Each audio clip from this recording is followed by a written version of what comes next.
ஜனாதிபதி மஹிந்த ராஜபக்ச அவர்களுடைய ஏற்பாடு மைனஸின் அடிப்படையில் நாடுகளுக்கு ரீதியில் நடக்கின்றது.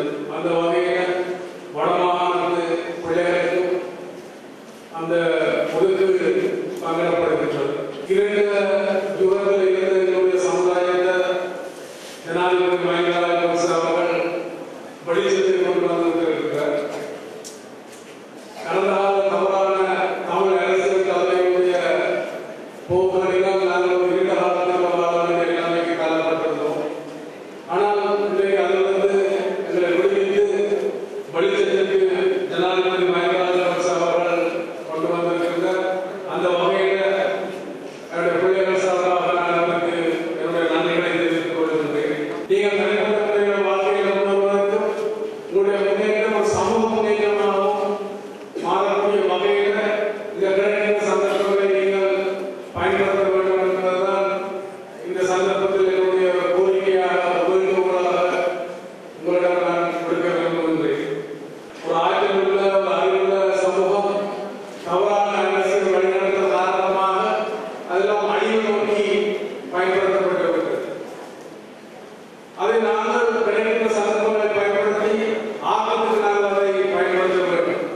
புதிய புள்ளிகள் இருக்கிறவர்களை ஊக்குவிக்கும் நோக்கத்தோடும் அவர்களுடைய எதிர்காலத்தை சிறப்பாக முன்னெடுப்பதற்கான ஒரு ஆரம்பமாக அது வழங்கப்பட்டிருந்தது. தொடர்ச்சியாக எஞ்சியிருக்கிற மாணவர்களுக்கு வழங்குவதற்கான ஏற்பாடுகள் நடந்து கொண்டிருக்கின்றன.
So we all are very much thankful